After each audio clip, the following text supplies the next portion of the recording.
નમસ્કાર, આપ જોઈ રહ્યા છો સંદેશ ન્યૂઝ. હું છું પ્રીતિ. સુરતમાં સરકારી શાળાઓમાં પ્રવેશ માટે લાંબી લાઈનો લાગી છે. બાળકોના પ્રવેશ માટે રત્ન કલાકારોની પહેલી પસંદ છે સરકારી સ્કૂલ, જેમાં કુલ 500 બેઠકો છે અને એના માટે 5000 વાલીઓ પ્રવેશની રાહ જોઈ રહ્યા છે. પ્રવેશ માટે લાઈનમાં ઊભા છે. સરકારી સ્કૂલોમાં પ્રવેશ મેળવવા વાલીઓનો ધસારો અહીંયા સુરત ખાતે જોવા મળી રહ્યો છે. ઉત્તરાયણની 4 સરકારી શાળામાં એડમિશન માટે લાંબી કતારો લાગી. આર્થિક સ્થિતિ બગડતા રત્ન કલાકારો સરકારી શાળાના ભરોસે છે અને પોતાના બાળકોને સરકારી શાળામાં એડમિશન અપાવવા માટે લાંબી કતારોમાં ઊભા છે. ઉત્તરાયણ વિસ્તારની કુલ 4 શાળાઓ છે, જેમાં 500 જેટલી બેઠકો છે, પરંતુ 5000 જેટલા વાલીઓ ત્યાં પહોંચ્યા છે. આર્થિક સ્થિતિ નબળી છે, જેના કારણે તે ખાનગી સ્કૂલોમાં પોતાના બાળકોને અભ્યાસ નથી કરાવવા માંગતા અને સાથે તેઓ બાળકોનો અભ્યાસ છોડાવવા પણ નથી માંગતા અને એટલા જ માટે સરકારી સ્કૂલોના ભરોસે છે આ રત્ન કલાકારના પરિવારો. સરકારી ખાનગી શાળા કરતાં સરકારી શાળામાં બાળકોનું ભવિષ્ય એકદમ ખીલે. અહીંયા અલગ પ્રકારની બધી સાંસ્કૃતિક કાર્યક્રમ થાય છે અને અહીંયા બધું સરસ વાતાવરણ સરસ છે અને બાળકોને શિક્ષણ વધારે સારું મળી રહે છે સંસ્કારની સાથે. એટલા માટે અહીંયા બધા એડમિશનની એકદમ લાઈનો હોય છે, એટલે લોકો અહીંયા સરકારી શાળામાં વધારે આવવાનું પસંદ કરે છે.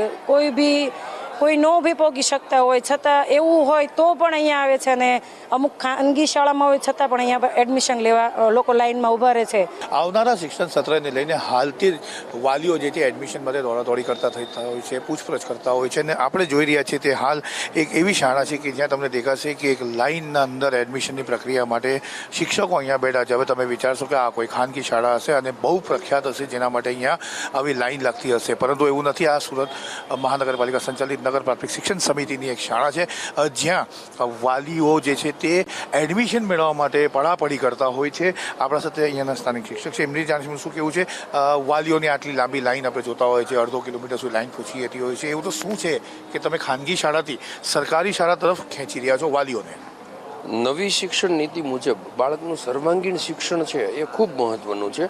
અમે અહીંયા શિક્ષણની સાથે સંસ્કારલક્ષી શિક્ષણ છે એનામાં જે સ્કિલ પડેલી છે એ બહાર આવે એ માટેના પૂરતા પ્રયત્નો કરીએ છીએ. નગર પ્રાથમિક શિક્ષણ સમિતિ સુરત અને રાજ્ય સરકાર દ્વારા અને સુરત મહાનગરપાલિકા દ્વારા તમામ પ્રકારની ભૌતિક સુવિધાઓ આપવામાં આવે છે.